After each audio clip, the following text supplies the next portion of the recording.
I literally flew back specifically for this. Did you push my phone? You guys are so sweet, thank you. Because I forgot. So I'm super excited, and I missed this morning, but wow, it sounds like there were some really great sessions. And you might be wondering, what the hell is this corporate woo-woo thing anyway? Like, did she just make this up? And the answer is yes. I just made it up. But here's the deal. Normally when we hear woo-woo, it's like, oh my God, she's so woo-woo, right? We hear like it's sort of this negative thing. And what I want to suggest is that being a little more woo-woo, being a little bit more spiritual, being a little bit more authentically you is actually super important to the work that you do, and ultimately super important to the bottom line. Today we're going to mostly focus on authenticity. I'm going to share a couple stories with you. We're going to do a couple little workshop-y things. And then towards the end, I'll have a couple summary and ideas for you on how you can be a little bit more woo-woo at work and why it's important. So one of the things we're going to start with is one of the pillars is we were set up so nicely this morning with this, but we're going to do another just brief meditation. So I'm going to invite you to find your feet on the floor. And somebody said, but my feet don't reach the floor. So scoot a tiny bit forward if your feet don't totally reach the floor, right? And then I'm going to invite you to sit back, let the crown of your head lift towards the sky. Take a big inhale, and as you inhale, lift your shoulders up towards your earlobes, and then exhale them all the way down your back. 2 more times just like that. Inhale, shoulders up towards your ears. Actively exhale them all the way down. Last time with that, big inhale. And exhale. And I'm going to invite you to either close your eyes or cast your eyes down, whatever is more comfortable for you. And we're just going to do a little bit of breathing together. So first we're going to start with exhaling all your breath. And then you'll inhale to my count. So inhale, 2, 3, 4, 5, pause, and exhale, 2, 3, 4, 5, pause at the bottom. Another big inhale, 2, 3, 4, 5, and pause, and exhale, 2, 3, 4, 5, pause at the bottom. Just notice where you are in space. Don't change anything else about what you're doing. Just notice, am I feeling my feet on the floor, the booty on the chair? Have my shoulders started to creep up again? Is the crown of my head still lifting towards the sky? Just notice. There's no right or wrong. Just kind of notice where you are in space. For the next couple of moments, we're just going to breathe. I'm going to shut up in a minute, promise. But what I'm going to invite you to do is notice your breath. So as you inhale, just say silently to yourself, inhale. And then as you exhale, just say exhale. So inhale, exhale. A few more on your own, and I'll be silent for a moment.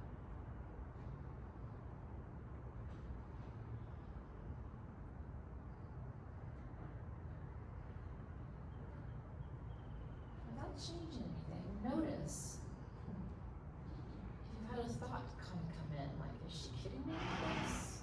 Or what am I having for dinner? Or that lunch was kind of yummy. Just notice if you have some thought coming in. And then maybe on your next exhale, let that thought go. So a couple more. Just inhale and exhale. Inhale. Exhale. All right, let that go. And in your right timing, go ahead and flutter your eyes back open. And just notice the little shifts. So one of the tenets of this corporate woo-woo thing that we're going to talk about is having mindful transitions. So we just got to hear all about Kiln and about cultural awareness, and now we're going to talk a little bit more about leadership and this idea of corporate woo-woo. So having a pause, a shift, a marking of one thing stopping, a pause, and the next thing starting is a part of this idea of corporate WooWoo. So what I'd love to do is set up just a little bit of a story and tell you a little bit about me. So picture this, if you will, sort of a typical downtown San Francisco office building. You know the type, right? Like computer cords strewn everywhere and old coffee cups, and you know there was writing on the whiteboard that looked like maybe a 4-year-old had been there before me. Like, we've seen this conference room before, right? We've sat in this conference rooms. Well, I noticed the clock on the wall, and it was 9:07, and my boss, the CEO, was late. Now, I didn't mind he was late because I had a stack of those sort of soulless reports in front of me, you know, the kind that sort of steal just a little piece of who you are, your creativity. None of anything that I loved in it.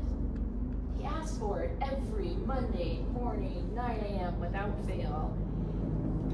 And I had gotten into HR because I love leadership development. I love culture and engagement and helping get the most out of our employees. I love that stuff, coaching our senior executives.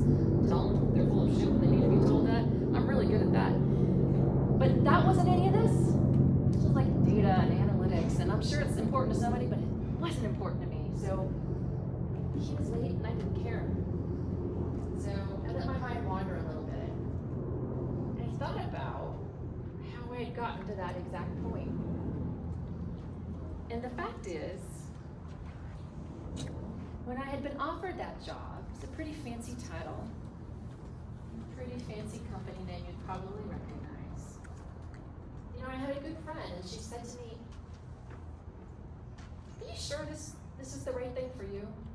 I mean, it kind of seems like there's a bunch of bro types in there." And I said to her, "Well, I will just outbro those bros, and I am tough, and I can handle it." And as I sat there waiting for my CEO, I was like, man, she was right. There's a lot of testosterone in this place. There's a lot of chest beating, a lot of dudes going on, and I felt like every part of who I was squished out.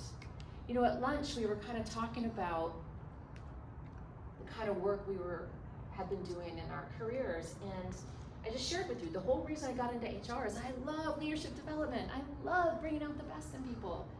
And I had kind of been reduced down to something I didn't even recognize. So there I sat, staring out the window.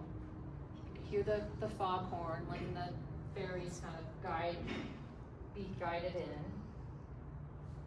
And I reflected back a little bit. You know, this whole toughness thing, this whole outgrow the bros thing, this was something I had developed young. You know, when my parents sat my brother and I down and told us they were getting divorced, there was none of like the kind of made for TV movie stuff, like the slamming of the doors and the yelling. We didn't have any of that.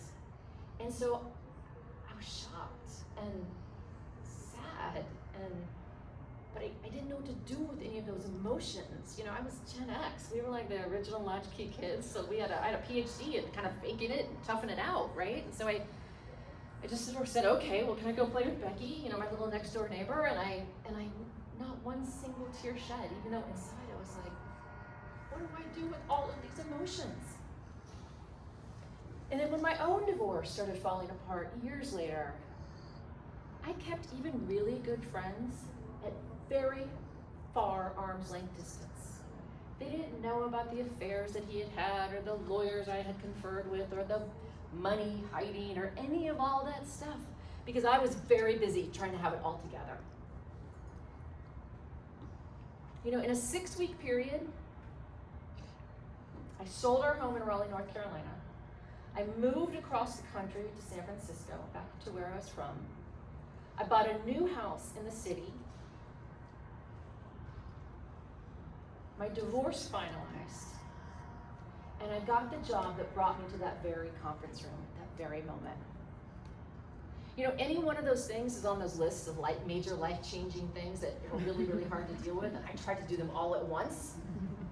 And I just told myself, all will be well. All was not well.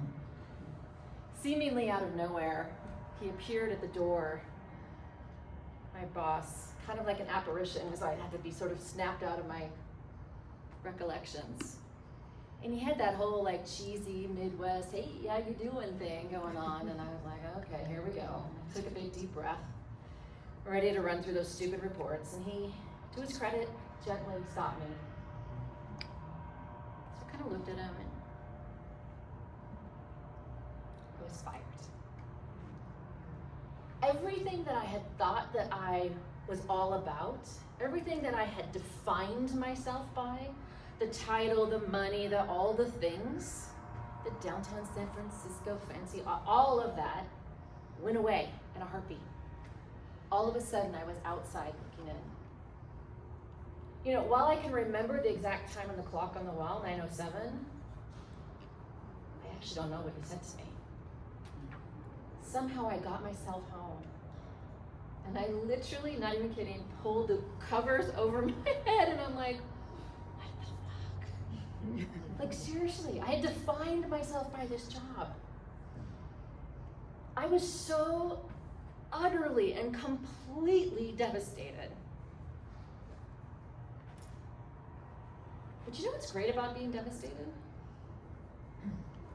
Well, nothing for a while, because it absolutely sucks. But after a little while, you're crawling through the mud, and you're like, oh my God, you get a whole lot of clarity. And here is what I learned, what I figured out. I had been faking it for years. I had shoved almost all of who I was behind closed doors. And I was showing up as less than half of who I really was.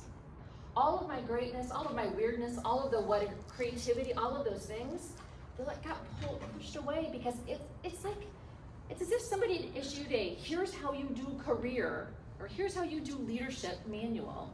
And I just sort of saluted and did that thing. So I took about a year, and there was lots of weekend workshops and spiritual leaders and shelves of books at the library and anything my maxed out credit cards could handle at the time. And I kept seeking, like there must be an answer out here somewhere.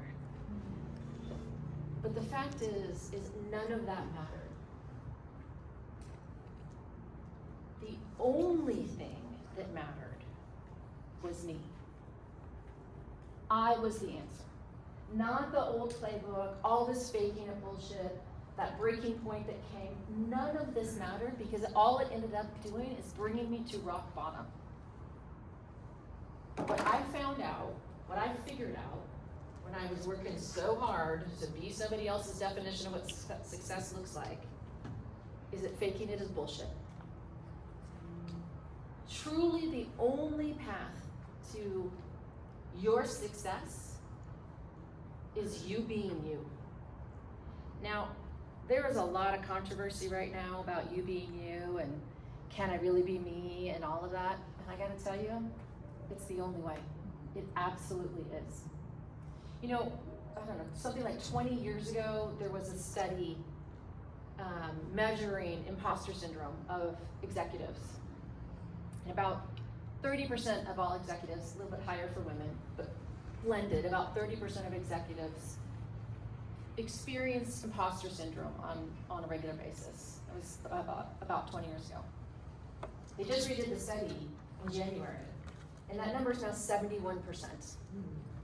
So 71% of our senior leaders show up on the regular not as their authentic selves, not believing they belong, believing that they have to act in some way that somebody else has defined. And so one of my theories of this idea of bringing our whole selves to work is we have to start with who we are. And that means we have to let ourselves be seen a little bit. So we're gonna do a little exercise. It goes like this. In a minute, don't do anything yet, but in a minute, I'm gonna invite you to find somebody that you haven't connected with yet today, somebody new. You can leave shoes off. Or on, whatever is better for you. Don't feel like this is not a shoe necessity. But I'm going to invite you to share something with them that maybe you wouldn't normally share. And it goes like this. If you really knew me, you would know. So let me do it for you. Let me think of one. We started this way, so I'll just build on it. You know, if you really knew me, you would know that I just spent 36 hours in Fort Lauderdale, and I'm pretty exhausted today. Now, that may not seem super vulnerable, but you all paid to be here today, and you expect to have really good speakers. And so I just admitted a little something like, I am trying to pull everything up in order to like be here for you all today. I'm actually a little tired. So I gave you, maybe that much. You had a little bit of view into Anne. That's not all. I'm gonna ask you to go a little bit deeper. And with that same partner, you're then gonna say, but if you really, really knew me, you would know. So I'll do it together. So if you really knew me, you would know that I flew out on Tuesday to Fort Lauderdale, was in an all-day meeting on Wednesday, and flew back yesterday, and I am wiped out. It was literally like last night trying to put the finishing touches on what I was gonna say to you, and I'm pretty tired. And I woke up at some god-awful time because somehow my body, even after 48 hours, still thinks I'm in Fort Lauderdale. But if you really, really knew me, you would know that meeting is part of a speakers association that I'm part of.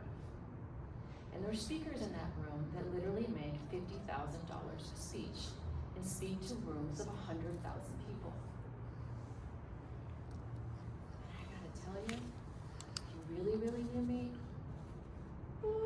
Wednesday wasn't my finest day. Wednesday, there were lots of parts of me that felt jealous. There were some parts of me that felt like, shit, am I never gonna be there? There was a part of me that just felt like maybe I just don't even know. Okay, so if you really knew me, if you really, really knew me. Now listen, you're gonna partner up. And so if Kelly was my partner in that exercise, it is not Kelly's job to now fix me, to tell me, oh my God, I was at an association meeting once too, and let me tell you. It is not her job to even validate me. The only thing I want your Kelly to do when the first person is complete is to say, thank you for sharing. And then it'll be the other person's turn. So really quickly, we're gonna stand up, find somebody you haven't talked to yet, partner up, don't start yet, but find a partner you haven't had a chance to talk to today. Be brave.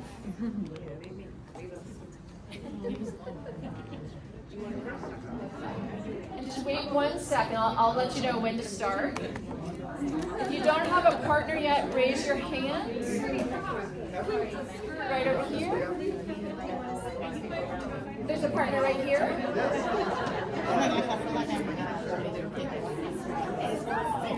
No, it's fine. Who needs a partner still? We have one right here. Oh, there's 3 of us. I see 1, 2, 3, 4. 1, 2, 3, 4. There we go. Perfect. All right. So just pause for 1 second. So hold on 1 second. You guys, everybody have a partner? Okay, great. So we're going to go ahead and start. And just for the sake of time, the person with the darkest shirt on is going to go first. And if you have the exact same color shirt, then figure it out. And take about 30 seconds. And ready, go.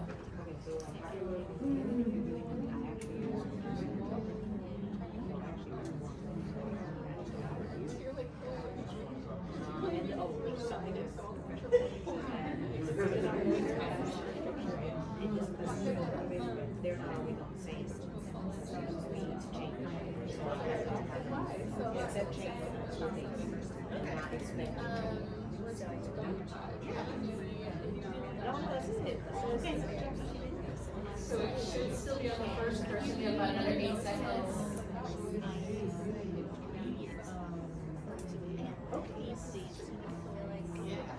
All right, finish up the first person and the second person. Thank them for sharing.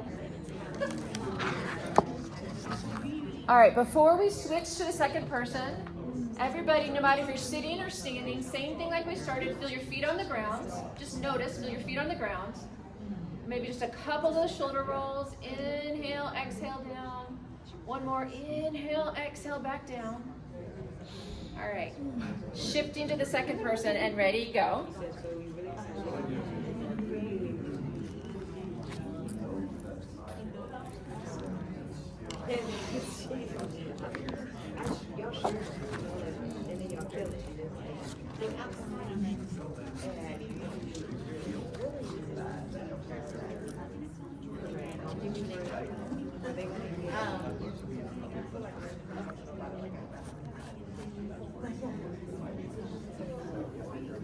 All right, just about another 8 seconds.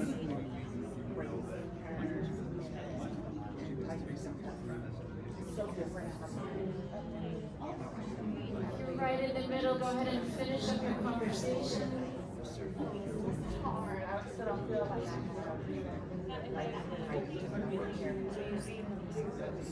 right. So partners, please thank your partner for sharing.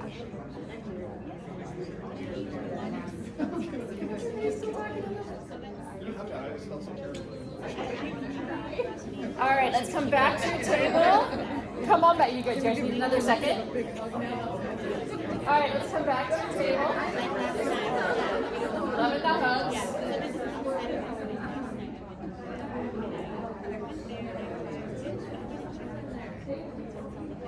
All right, come on back.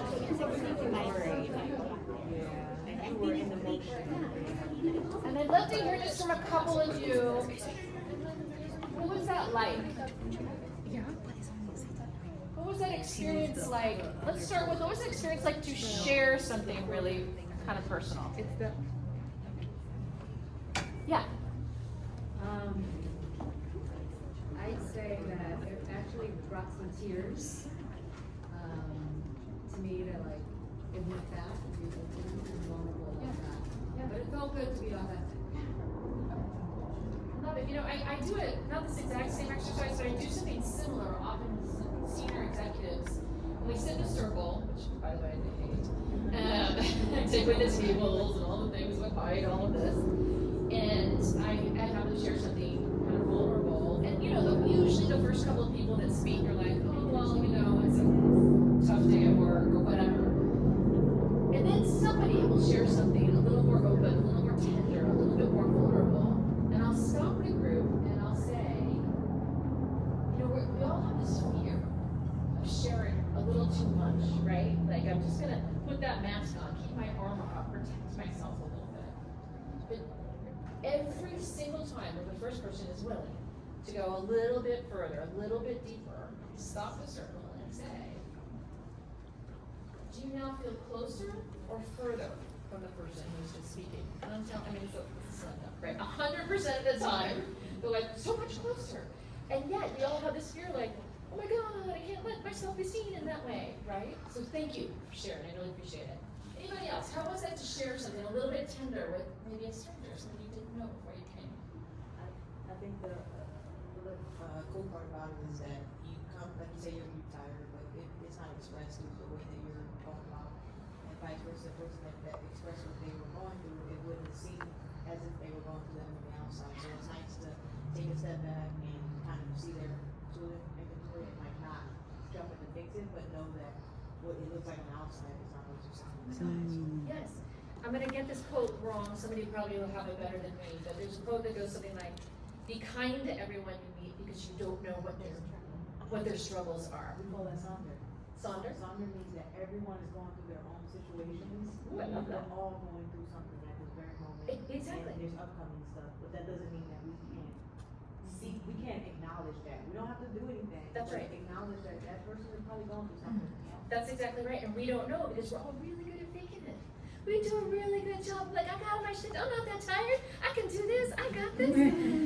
Okay, then how was it to hear what somebody else is going through? Yeah.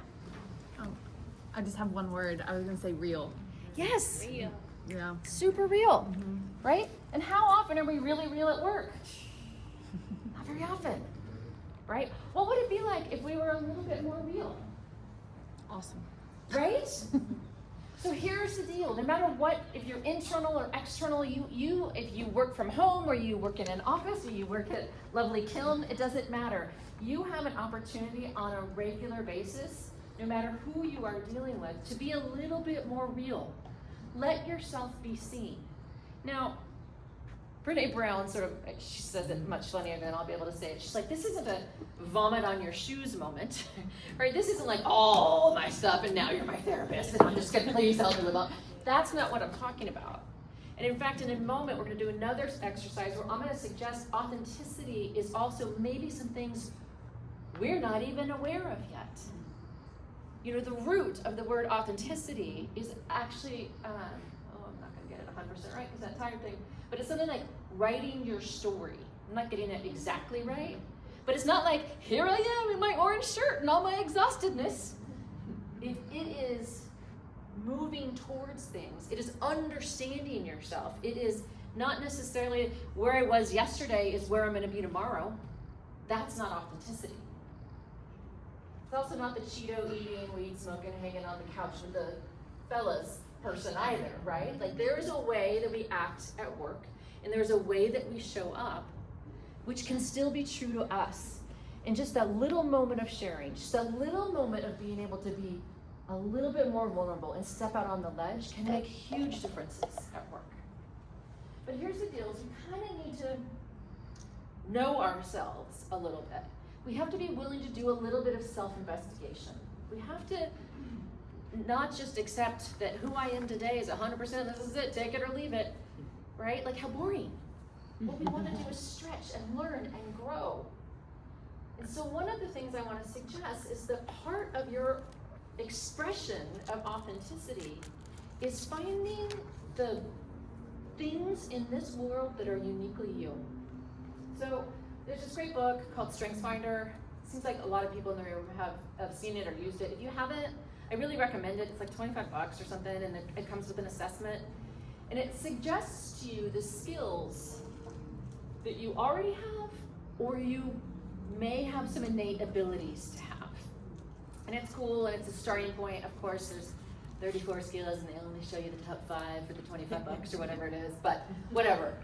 Whether you use this or use something else, what I want to suggest is taking some stock, understanding yourself is a part of how we move towards an authentic expression of our leadership, of who we really are.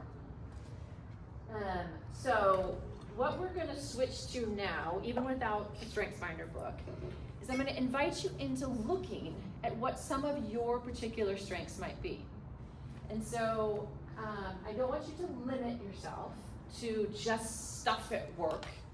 I want you to think about what are some of the, nobody's gonna look at this and I'm just gonna grade it. I don't want you to be humble.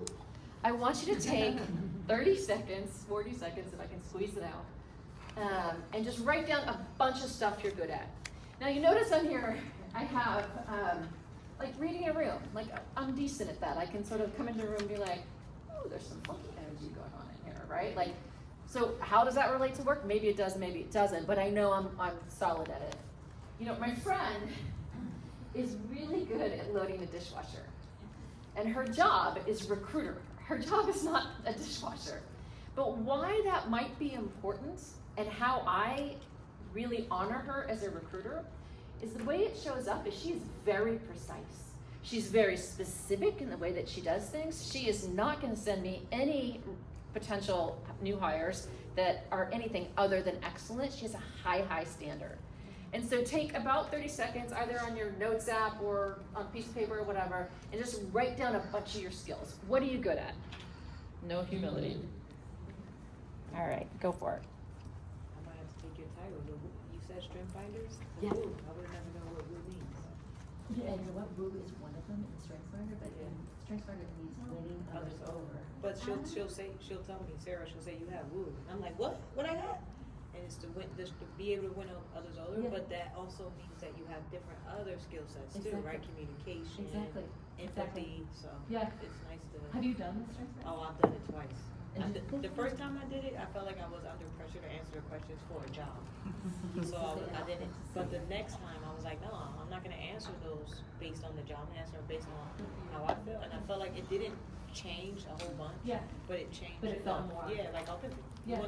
Yeah. I love strength finder. And it's so easily, You know, I think it's the best one. I think out of all Riggs and Myers, she does this, the disc I'm a big assessment. Enneagram person, so I'll arm most of you about Enneagram. Okay, I've never been integrated in that system, but for strength finders, all these years on earth, that was the one thing that really like said, oh wait, strategic. I'm like, I am strategic, Right? You know? Yeah, exactly. I love it. It's such an accessible tool, and it's just anybody can take it.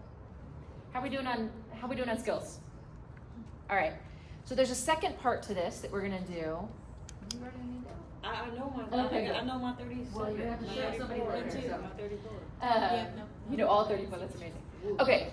So the next part of this is to think about what you're passionate about. This is all based on a Japanese system called Ikagi, where you focus on you become aware of what your skills are, you identify what your passions are, and then you think about what the world may actually need. And that is your unique gift to the world. We'll get there in a second. For now, what are you passionate about? What do you love? So for me, I shared some of that already, right? I love seeing people light up. I love leadership development. I love me some yoga. Do you think I'd let any of those people in that fancy office in downtown San Francisco see any of that yoga weirdness of mine? No. So what do you love? Write down a few of your passions.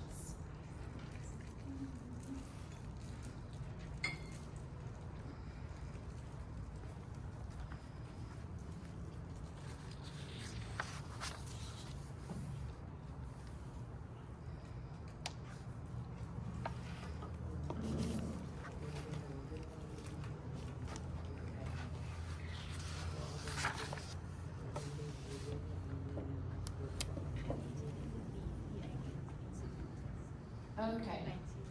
Just take another couple seconds on your passions. We're going to put these away for a minute. We're going to come back to them. Just to keep us moving since we're a tiny bit behind schedule, we were going to do a little movement, but we're going to skip it for now. Because I'm going to have you up and doing something else in a little bit. But I wanted to introduce the tool I was just talking about.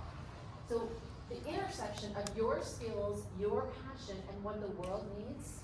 When you alchemize those things, that is your unique superpower, your gift to the world, your authentic expression of you. So think about what I said about me, right? Like, love the leadership development stuff, pretty good at telling senior executives across a little bit, love me some yoga, meditation, breathing. So how do all those things kind of make any sort of sense in any kind of real job? Well, about a year plus ago, one of my clients, their board wasn't super happy with the senior executive team, and they wanted me to fly out to a board meeting to share my thoughts. Always tricky when the company's paying me, but the board wants me to kind of spy on their behalf, but it's a whole other thing. So it was in Vegas, those big, huge hotels where there's a million conference rooms, and I'm seeing some of the guys I normally work with kind of in, out, and they're kind of walking like this. They're coming out of the room and they're just grumpy. I'm like, oh my God, what's going on?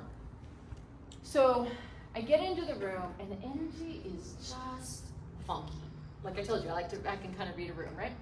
So the energy's sort of weird when I get in there, and half the room are people I know, and then the other half are kind of the Wall Street types, like blue pinstripe shoes suits and pointy shoes, and watches more expensive than my first car, right? Like you're picturing these types, right? So I turned to the board chair and I said, I'm kind of sensing maybe there were some tough conversations, knowing our conversation was also going to be tough. I said, how do you feel about maybe doing a little quick meditation to shift the energy? And I'm telling you, those blue pinstripe suits were like, what is she talking about? But luckily, I kind of knew the board chair was into it, and so she said yes. And so I took them through something similar to what we did first thing when I first started talking here. And I'm telling you, I could feel the shift in the room. We had some really tough conversations that afternoon, but I think they would have been much harder if we had started from the perspective of these folks that were already kind of wound up in a way. So you know, when I was still working in corporate, I sought a couple different coaching certifications. We were just having a conversation about Enneagram, Myers-Briggs, DISC. I mean, there's not a certification out there that I haven't been like, yeah, I want that, I want that. And so some of those that my company paid for, they certainly did not pay for my yoga teacher training or my Reiki or my Pilates teacher training. They didn't pay for any of that. But it is that unique combination of what I'm good at, pretty good at telling senior executives, showing up, my passion around yoga, meditation, mindfulness. What that room needed in that moment is they needed some truth from me, but they also needed a little bit of a shift. So my unique gift was that combination of the mindfulness, the yoga kind of philosophy, and my ability to talk business with those pinstripe suits. Is that making sense? Passion, skills, what the world needs, your specific unique gift. So here's the deal, if we had lots more time, we got very specific instructions, stay on time. We would do another exercise, but instead, I'm gonna invite you to do something. Oh, wait, I lied, I'm out of order on my slides. I'm gonna give you homework in 1 second. I wanna give you some examples really quick. So I have 3 leaders you will probably recognize, just to highlight this idea of skills and passions. So if you think about Simone Biles, like, no question, she is an amazing gymnast. I mean, they're now naming routines after her, right? She is unbelievable. But she's also a huge mental health advocate. You know, she took herself out of the 2020 Olympics in order to focus on her own mental health and came back in 2024 and killed it. Greta I can never say her name. Thunberg, thank you. You know, I mean, here is literally somebody as a kid who had a tremendous passion for climate and climate change. Well, she has some skills about telling some senior leaders of business as well. So she married those two, and that's her gift. Or you think about Oprah, right? And Oprah's, you know, she could have been just any other daytime talk show hostess. But because of her willingness to do the vulnerable thing and to share who she is and to invite that in others, she changed the whole genre, and PS built like an entire omni-channel, amazing, you know, unbelievable organization around it. These are people that married their passions and their skills, and they created their unique gift to the world. So for you, for you, I'm gonna give you a little bit of homework. And by homework, I don't mean later, never. I mean when we have a break, I want you to share your skills which are in your head or written down somewhere, and your passions with a new friend, maybe the friend that you connected with earlier. And sometimes it's that outside perspective that can kind of help you see something that you can't. So as I was preparing for this talk, I might have had a couple cocktails with a girlfriend. And I'm like, well, here's what I think I'm good at, and here's what I love, and you know, I'm like, well, what do you think my superpower might be? And she said, you are an illuminator of potential. And I was like, okay, thank you. So then, because we were drinking and lazy, we didn't try to do it for these ladies, but I asked ChatGPT, and so for Simone, it said, she's a resilient groundbreaker. For Greta, a fearless advocate, and for Oprah, an empowerment catalyst. Now maybe these are right, maybe they're wrong, it doesn't matter. My point is, think about your skills, your passions, and that marriage, and at the break, just share them with somebody and see like, what did you see? Or if you're a super duper introvert or you don't get what you want, go back to ChatGPT later tonight, ask ChatGPT, because I loved Illuminator of Potential, that was pretty amazing. So truly, I don't want this just to be like, oh, that was kind of interesting, we did that thing. Spend a moment at the break and see if somebody sees something. Focus on this, because so many of us spend so much of our time either in jobs we don't like or in roles within the jobs that we don't love. So, you know, for me, the title was right at that first company. I was the chief people officer. Like, that's a pretty cool fancy title, right? Like, it just wasn't, I didn't ask for what I wanted. So the crucible moment for me came about a year later after all those spiritual whatevers that I did and all the money I spent and all the everything. And I was in yet another boardroom, this time across the bay in Oakland. Same, crap on the whiteboard and computer boards and all the things. But this time my boss wasn't late. He wasn't even my boss yet. I was being offered the chief people officer role at an education technology company, and it looked pretty good. Nice salary, stock options, 10-minute commute from my house. It's pretty awesome.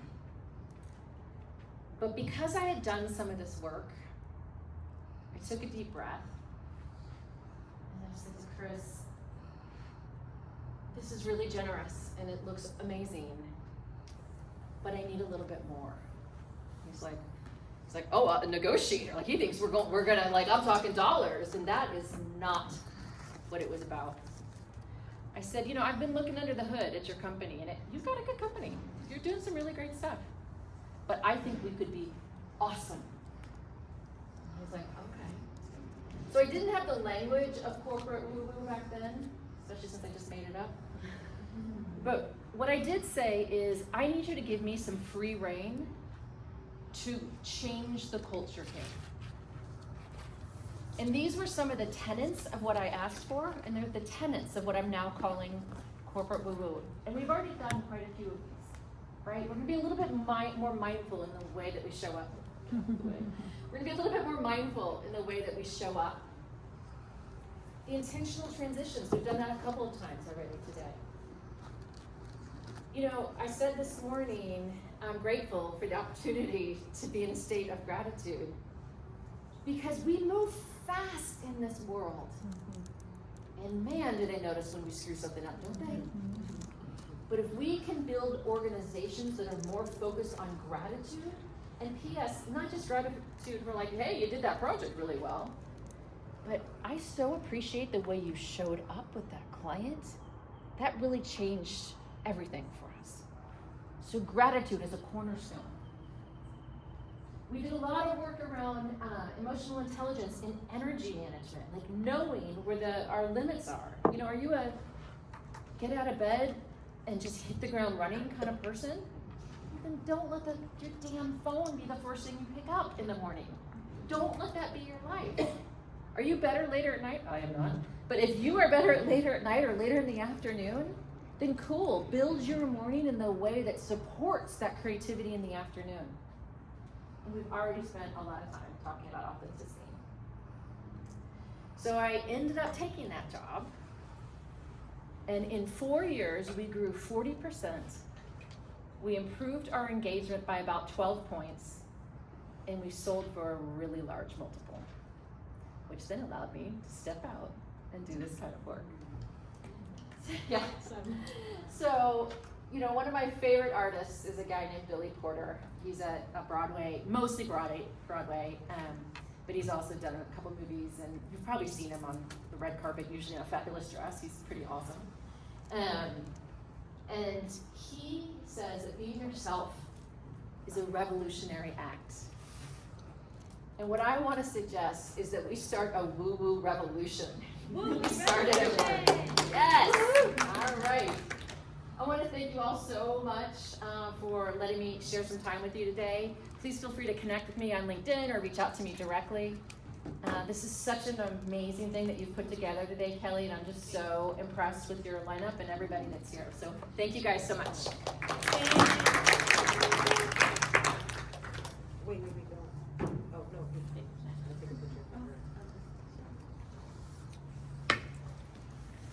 Thank you very much. And